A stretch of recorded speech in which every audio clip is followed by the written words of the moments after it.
After Bangladesh and Nepal, Gen Z is now taking to the streets in Peru. Violence erupted in capital Lima as hundreds of young protesters opposed a new pension reform and demanded better wages and working conditions. Demonstrators are drawing support from unions, environmentalists and activist groups.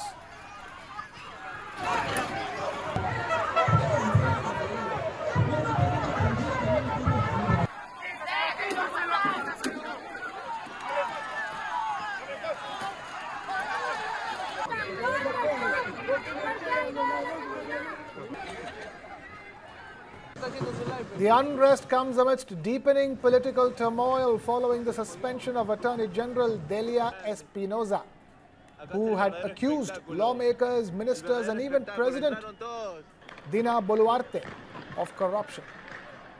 Boluarte's approval ratings have plunged as organized crime and extortion rise in Peru. Her term ends next year, but the protests show no signs of slowing down. For Peru's young protesters, it's corruption, fear, and weak institutions driving the anger. After Nepal and Bangladesh, Peru is the latest flashpoint in a Gen Z wave of social unrest. And just a few weeks ago, the world saw how Gen Z toppled the government in Nepal in a matter of days.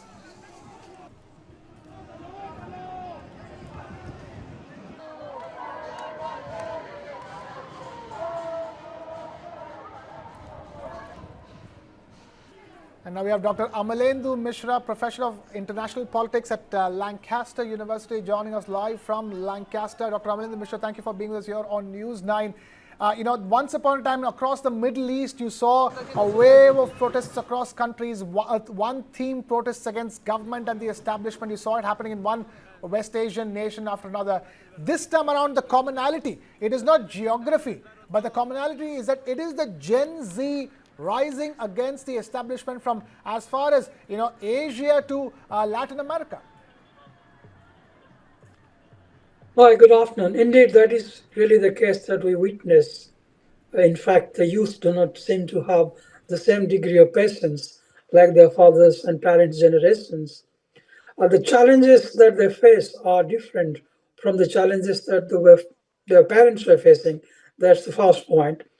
And second one is that their patience is different from what the other generation would have experienced. Now, for instance, if you are writing a piece in a newspaper, for instance, I can give you my own example. They do not want a piece more than 800 words because beyond that, people don't have the patience to read through it. So the expectation, that is number one. Second, the patience is wearing thin. And third is the process of democratization. Most countries are democratic now than any given period in history. And given that there is a specific context which allows for protest, which allows for free speech, makes the Gen Z, as you rightly point out, take advantage of it. And the fourth most important factor that we haven't talked about, which is elephant in the room, is the communication.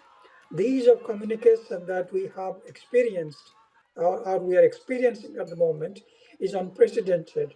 It would not have been possible 20 years down the line or 30 years behind.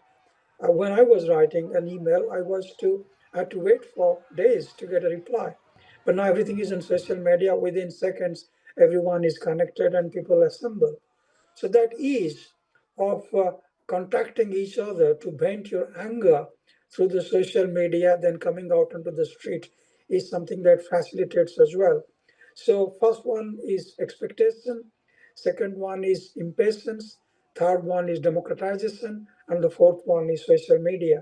So these are the four factors that are bringing the Gen Z out into the street. Gen Z are certainly out onto the streets. We're just talking about Nepal and Bangladesh. Similar kind of situation was also unfolded in Sri Lanka as well. It was the youth which took to the streets first. And you're seeing this.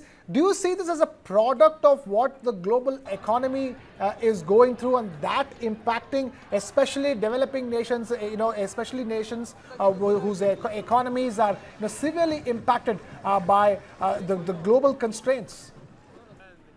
Well, indeed, economy is a big factor, so there is no hiding away from that very fact. But that doesn't necessarily respond to the question. We have demonstrations in United States. We have regular demonstrations in France, or kind of riots, in fact, in France. It's recurring. Britain, you had a couple of days back, we had a rally against immigration, illegal immigration in this country.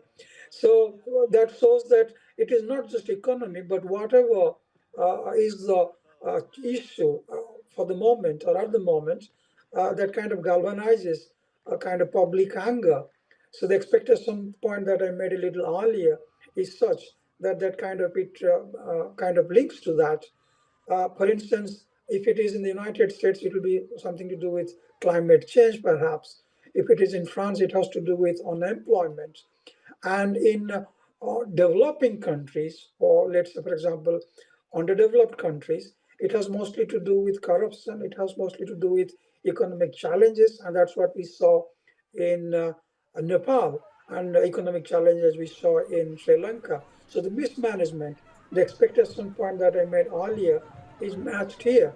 So we expect more from the government. We want the government to deliver. Right. And since the current generation has moved away from authoritarian rules, they are no longer prepared to accept what the leaders or the leadership is trying to provide them. They're not going to just sit there and take it. All right, we'll leave it at that. Completely out of time here on the conversation. Dr. Amalendra Mishra, Professor of International Politics, Lancaster University, joining us live from Lancaster in the UK. Thank you for joining us here for that big story that we're tracking. Meanwhile, thousands of Filipinos took to the streets of Manila, the capital, on Sunday, outraged by a widening corruption scandal involving lawmakers, officials, and construction companies tied to flood control projects. Police put forces on high alert, deploying thousands of officers across the capital. Demonstrators gathered at a historic park continue to plague our country. So we are here and along the country's democracy monument.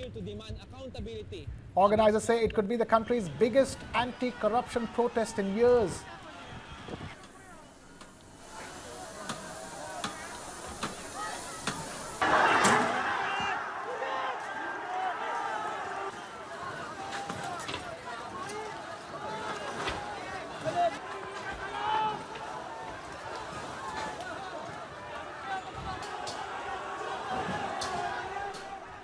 Public anger boiled over after a wealthy couple whose companies won lucrative flood control contracts showed off a fleet of European and American luxury cars, including one British model worth more than $700,000. They admitted that they bought it simply because it came with a free umbrella. The protesters are demanding accountability from corrupt legislators, public works officials, and business tycoons. But they're not calling for President Ferdinand Marcos Jr. to step down. Both the US and Australian embassies have issued travel advisories urging their citizens to stay clear of the demonstrations. They have been victims of flooding for all these years, and flooding has made their lives so difficult. And yet the discovery that all the billions of pesos that were supposed to help them, that were supposed to solve the problem, have ended up lining the pockets of all these corrupt politicians, government officials, and contractors. We are here to remind our people that during the anniversary of martial law was not just about authoritarian rule. Martial law enabled the plunder of our nation's wealth. Unfortunately, authoritarianism and plunder continue to plague our country. So we are here to demand action from the government. We are here to demand accountability against corrupt officials in the government. Shifting focus to India, where the Akhil Bharatiya Vidyarthi Parishad, or ABVP, has secured a clean sweep in the Hyderabad Central University Student Union elections. With a voter turnout of 81%, one of the highest recorded in the recent years, this result marks a significant political shift on a campus that has traditionally been considered a stronghold of left-leaning student groups. The ABVP's victory comes in the backdrop of the university administration's recent decision to dissolve the existing student union in compliance with the Lingdo Committee guidelines as mandated by the Supreme Court of India. That move, which was criticized by the Congress-affiliated National Students' Union of India, or NSUI, as arbitrary and undemocratic, paved the way for fresh elections that saw the ABVP dominate across all major posts. Despite Telangana being a Congress-ruled state under Chief Minister Revanth Reddy, the NSUI performed poorly in the election, receiving fewer votes than Nota on multiple seats. This outcome is being closely watched as a possible indicator of shifting political attitudes among young voters, particularly Gen Z students. Reacting to the results, BJP's IT cell chief Amit Malviya called the victory a clear rejection of dynastic politics, referring directly to Congress party leader Rahul Gandhi. In a statement posted on social media platform X, Malviya described the ABVP's win as reflective of a broader sentiment among young Indians who, according to him, are choosing development-oriented leadership over family-based political legacies. This is not an isolated result. The ABVP has registered significant wins in recent student union elections across other prominent universities, including the Jawaharlal Nehru University, or JNU, and the Delhi University. Political analysts suggest that this may signal a growing resonance of nationalist narratives among student voters, even in institutions historically associated with leftist or liberal ideologies. We have Dr. Pooja Tripathi, spokesperson of the Congress party, now joining us. We also have Advocate Harsh Dahiya, political analyst, also with us on the broadcast. Dr. Pooja Tripathi, let me begin by asking you a simple question. Mr. Rahul Gandhi took the name of Gen Z recently, and it looks like, the Gen Z, especially in Hyderabad, have voted not for the Congress party. I think Krishna said too early and a too narrow definition of what Rahul Gandhi called Gen Z for. Rahul Gandhi called Gen Z for, he revoked Gen Z for saving the constitution, for joining him in his fight. And if you look at what is Gen Z, I ask you, Gen Z is the 18 to 28-year-old, youth of the country who are probably the youngest participants in the democracy, and they are the agenda setters in digital democracy with their meme culture, with the way they are standing up. Look at how a Gen Z influencer, completely exposed Nitin Gadkari when he said that the whole ethanol blending propaganda against him is a paid campaign. He said he wrote to petroleum, he was invited by petroleum, Minister of Petroleum, and he actually sent a script and he was promised some sum of 1,85,000 rupees. And then he went on to show that we are not paid, we are not paid influencers when we talk about something that matters us. And that's actually Gen Z, socially conscious, politically aware. I think very congratulations to Akhil Bharatiya Vidya Parishad for sweeping of DUSU and Hyderabad elections. But look at how our post vote chori. There have been 1 million plus impressions on Twitter. There have been 17 million plus impressions, and this is all organic. I'm not talking about the Congress affiliated handle. This is the Gen Z stepping up and asking Election Commission, what kind of bizarre logic are you giving when you say कि माँ बहू बेटियों का CCTV footage जारी करें क्या? This is the Gen Z that is that is asking questions, that is making government accountable, and this is the same Gen Z that's getting beaten up and thrashed in the front of Bharatiya Janata Party headquarters when they're asking for the jobs. This is the same Gen Z which is facing 70 paper leaks in last 11 years, and this is the same Gen Z who's looking at the rate of unemployment being doubled in the last 11 years. This is the same Gen Z that's looking at the stagnant wages, both real and nominal. This is the same Gen Z that's being waved off, that's being laid off from IT sector mass layoff, and this is the same Gen Z that will bear the brunt of the H1B visa hike. And I'm saying that, Gen Z is a broader context when we revoke, and congratulations to ABVP. Wonderful show by them, and I completely accept it and I completely congratulate them. But calling up Gen Z is, that's calling them to join the fight against this vote theft, fight against saving the democracy, and fight against having and say an opinion, because it's their generation, it's their future that's at stake Fair when enough. elections, the process of elections are compromised in India. Fair enough. Stay with us. Advocate Harsh Dahiya, let me bring this to you. This is a larger trend that is, seem to have risen in the recent past. Student union elections, campuses which were traditionally left-wing, which are traditionally left-liberal and left-leaning, are now voting for right-wing student union outfits. Krishna, the message is clear that the students of the country are voting for development. The students of the country are voting for inclusion. The students of the country are voting for nationalism.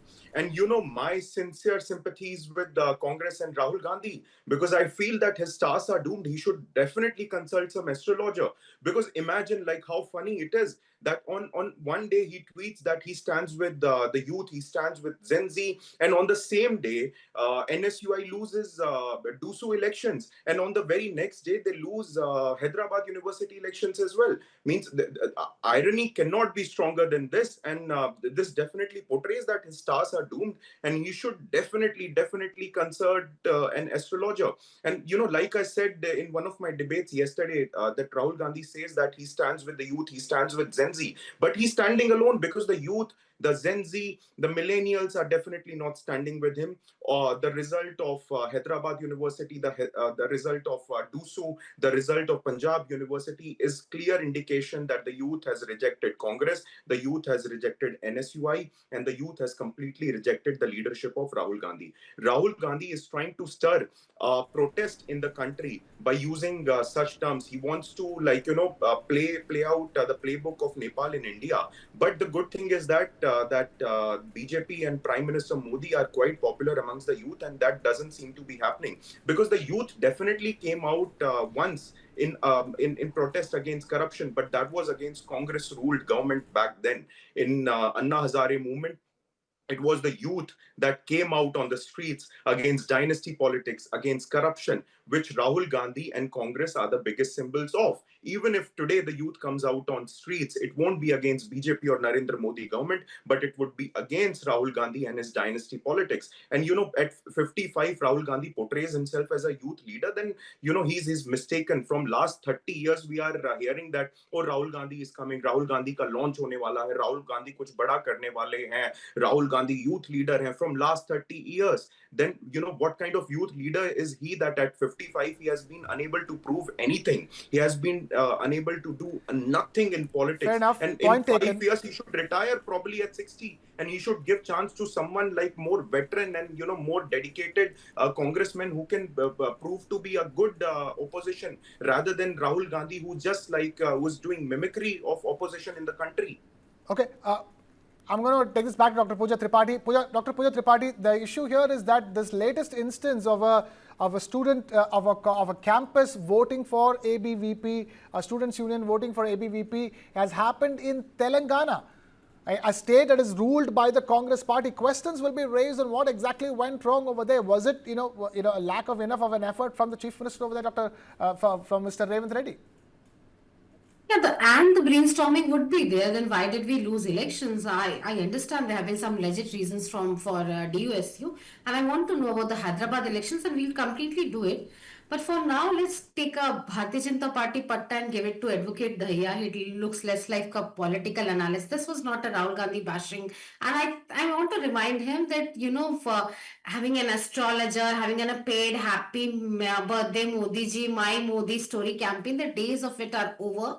The Gen Z, the youth of India, are looking at somebody who who stands by his words, who is not used to giving jumlas of this many crores jobs a year, 15 lakh in your accounts, black money is charged, and who does not jump at the every instance of happy birthday Modi ji, and the hug diplomacy and everything. And it's actually costing India. When Trump raises the tariffs to 50%, there are 10 sectors that is grossly affected, and then there are 7,101 lakh crore rupees and sectors that jobs that are being affected, then that's the same Modi ji who is being whose fanboy is sitting before me. So I'm saying that when Rahul Gandhi does not need to prove anything to people who have an habit of bashing him. I think Rahul Gandhi bashing days are over. But when we talk about Gen Z, I think we are by equating them to these two elections. There will be many elections. There will be many elections, many state elections, many university elections in the coming future. Some will be lost, some will be won.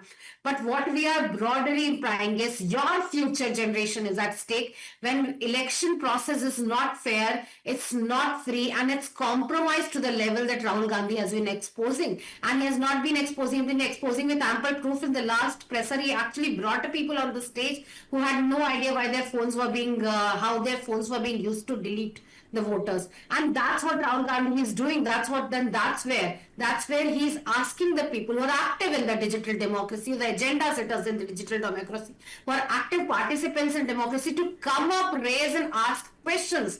Because until and unless you ask questions, this laid back attitude of not asking questions, there will be no accountability fix. If you don't ask question to Nitin Gadkari why your son's Gadkari and son's profit has plummeted from 200 crore to 1800 crore, if you not ask questions, why is Amit Shah's son is actually allowing a India-Pakistan match to happen at the cost of 26 lives lost in Pahalgam, at the cost of 17 people lives in Punch? These are the questions that not us, not any party, but Gen Z is asking to the country, and that's where the future of the country lies in. That's where it's not about Bharatiya Janata Party or Congress. It's the youth that will take the Advocate forward. Harshaya, No small elections, no university elections define it. I think they are for a bigger goal, and we will, and I'm sure they will lead the country in a proper direction. Harsh Dahiya, there are questions that Gen Z is asking that has no one political party in front of it. Krishna, first of all, I would like to say that, when these Congress spokesperson are not able to answer the questions raised to them, then they get down on personal attacks, and then I would do the same. I know people like who have been working in politics from last 20, 30 years, and they haven't been able to achieve anything. So the last resort to them is become a spokesperson of a dying party. Why don't you attack? You could not बोलते रहिए. personal attack and made a proper point. And then Educated spokesperson showing who they are. All right, we will have to leave it at that. Completely out of time here on the conversation as well. Dr. Pooja Tripathi, spokesperson of the Congress, and Advocate Harsh Dahiya, thank you for taking time out to do this here.